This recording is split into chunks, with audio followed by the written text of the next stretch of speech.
अस्सलाम वालेकुम। आज मैं आप लोगों से शेयर करूँगी अफ़गानी चिकन सीख ग्रेवी। बहुत ही ज़्यादा टेस्टी और बहुत ज़्यादा रिच बनती है।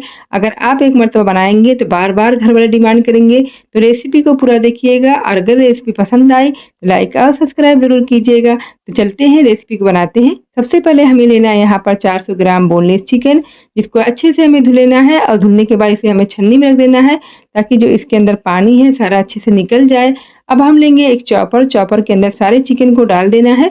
अब इसके अंदर हम डालेंगे कुछ हरे मसाले। तो यहाँ पर 20 से 25 जवे लहसुन के, छोटा सा टुकड़ा हमने अदरक का ले लिया है और 4 हमने हरी मिर्च ली है। मिर्च को आप अपने हिसाब से कम और ज़्यादा कर सकते हो। उसके बाद हमने एक प्याज ली है, उसको मोटा-मोटा हमने कट कर लिया है। अब इसके अंदर हम डालेंगे कुछ पाउडर मसाले। तो यहाँ पर 1 चम्मच हमने कश्मीरी मिर्च, 1 चम्मच हमने ज़ीरा और आधा चम्मच हमने काला नमक ले लिया है, आधा चम्मच हमने ले लिया है चाट मसाला और 1 चम्मच हमने लिया है धनिया पाउडर और आधा चम्मच हमने ले लिया है ज़ीरा पाउडर। तमाम चीज़ों को डालकर अच्छे से हम इसे बिल्कुल महीन सा कीमा तैयार कर लेंगे। तो अगर आपके पास चॉपर नहीं है तो आप इसकी जगह जो जार होता है मिक्सर वाला वो भी ले सकते हो। तो देखिए यहाँ पर जो हमारा कीमा है देखिए अच्छे से पिस गया है, बिल्कुल इसके अंदर दाने नहीं है, एकदम चिकना हो गया है। इसी तरह का आपका रहेगा तो आपका जो कबाब होगा बिल्कुल सही बनेगा, फटेगा नहीं। तो यहाँ पर हमें जो इसका ब्लेड है उसे निकाल लेना है और जो हमें कीमा है उसे अच्छे से हमें एक प्लेट में या बाउल में निकाल कर अब इसके अंदर कुछ चीज़ें हम और ऐड करेंगे। तो यहाँ पर आधा चम्मच हमने जो नमक हमें घर पर यूज़ करते हैं रोज़ाना वो नमक डाल देंगे, क्योंकि हमने पहले से थोड़ा सा काला नमक यूज़ किया है। तो नमक अपने हिसाब से आप थोड़ा कम ही डालिएगा।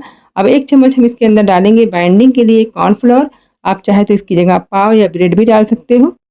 अब 5 से 6 मिनट तक के लिए अच्छे से हम मिक्स करेंगे और उसे 1 से 2 घंटे के लिए हम छोड़ देंगे। अगर आपके पास टाइम है तो आप इसे ओवरनाइट भी रख सकते हो, जितनी देर तक रखोगे उतना ही अच्छा इसका टेस्ट आएगा। तो यहाँ पर देखिए 2 घंटे के लिए हमने रखा था। अब देखिए ये जो कीमा हमारा सेट हो गया है।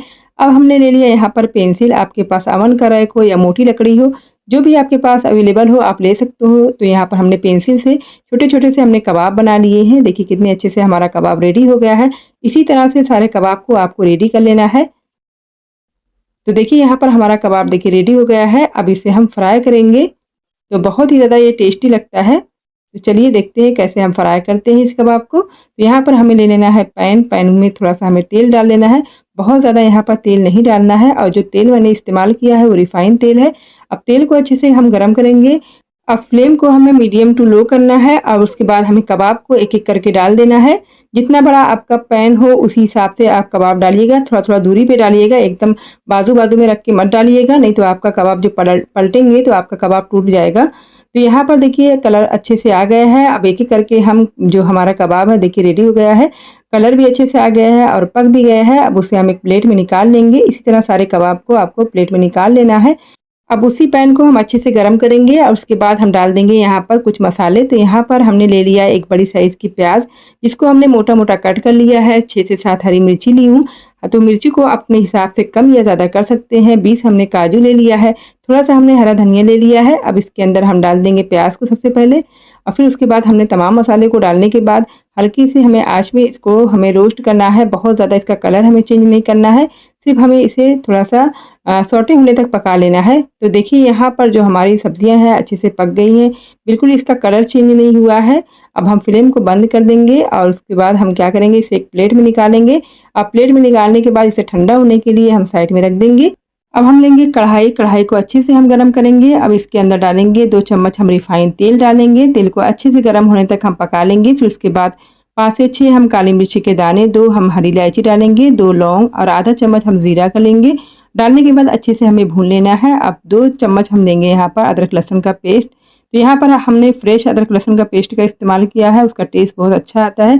अच्छे से हमें भून लेना है। देखिए अच्छे से भूनने के बाद अब हमने जो प्याज और जो हरी मिर्च, वो धनिया पत्ता और जो काजू का हमने पेस्ट बनाया था, तो देखिए ये हमने अच्छे से महीन पीस लिया था, इसके अंदर डाल देंगे और डालने के बाद अच्छे से हमें भून लेना है।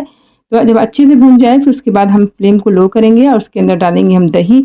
दही यहाँ पर हमने 100 ग्राम अच्छे से फेंट करके इस्तेमाल किया है। उसके अंदर डालने के बाद अच्छे से हमें मिक्स करना है। तो देखिए अच्छे से दही हमारे मिक्स हो गई है। अब इसके अंदर हम डालेंगे कुछ पाउडर मसाले। तो यहाँ पर थोड़ा-सा हमने नमक डाल दिया है। नमक आप अपने हिसाब से कम ज़्यादा कर सकते हो। आधा चम्मच हम डालेंगे यहाँ पर गरम मसाला, आधा चम्मच धनिया पाउडर, आधा चम्मच ज़ीरा पाउडर, आधा चम्मच चाट मसाला तो बहुत ही कम मसाले जाते हैं, बहुत ज़्यादा मसाले इसमें नहीं जाते हैं। आधा चम्मच हमने यहाँ पर काली मिर्च ले लिया है। तो अगर आपके पास व्हाइट पेपर पाउडर है तो वो लीजिएगा। तो ज़्यादा नहीं डालना है, थोड़ा कम ही डालिएगा। उसके बाद अच्छे से हमें मिक्स कर देना है। अच्छे से मिक्स करने के बाद अब इसे हम ढक्कन लगा देंगे और इसे हम 10 मिनट के लिए ऐसे ही फ्लेम को लो करके छोड़ देंगे। देखिए 10 मिनट हो गए हैं और फ्लेम को हमें लो ही करना है और अच्छे से हमें मिक्स कर देना है। देखिए तेल कितना अच्छे से ऊपर आ गया है, मतलब कि जो हमारा मसाला है बिल्कुल अच्छे से तैयार हो गया है। अब इसके अंदर डालेंगे 2 टेबल स्पून या 3 टेबल स्पून हम इसके अंदर डाल देंगे फ्रेश क्रीम। फ्रेश क्रीम डालने के बाद देखिए इसका टेक्सचर, इसका कलर बिल्कुल चेंज हो गया है। लेकिन फ्रेश क्रीम हर जगह नहीं मिलती है। अगर आपके पास नहीं है और या नहीं मिलती है तो आप इसकी जगह घर की फ्रेश मलाई का इस्तेमाल करें। तो यहाँ पर आधा कप डालें तो एक कलर तो ये नहीं आएगा लेकिन टेस्ट इससे अच्छा आएगा। तो अच्छे से मिक्स करेंगे। मिक्स करने के बाद थोड़ा-सा इसके अंदर हम कसूरी मेथी भूनकर डाल देंगे, बहुत ज़्यादा टेस्टी लगता है। और उसके बाद इसके अंदर हम आधा कप दूध डाल देंगे। तो दूध अपने हिसाब से आप डालिएगा, कितना ज़्यादा आपको ग्रेवी को गाढ़ा करना है, कितना ज़्यादा पतला करना है। अब इसे हम ढक देंगे 5 से 6 मिनट के लिए। देखिए कितनी मज़ेदार सी हमारी जो सीख कबाब की कढ़ाई तैयार हुई है। अब इसके अंदर हम डाल देंगे, थोड़ा-सा धुआँ लगाएँगे, थोड़ा-सा कटोरी रखेंगे। उसके बाद हम एक कोयला गरम करके अच्छे से इसके अंदर डालेंगे और उसके ऊपर थोड़ा-सा हम तेल या फिर घी डाल देंगे और इसे अच्छे से कवर कर देंगे। अब 15 मिनट के लिए इसे हम ऐसे ही छोड़ देंगे।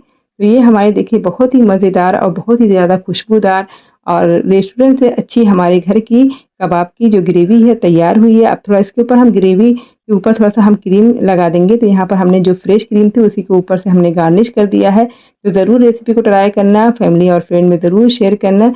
इंशाल्लाह फिर मैं हाज़िर होंगी एक नई रेसिपी के साथ। तब तक की दुआओं मुझे याद रखिएगा। अल्लाह हाफ़िज़।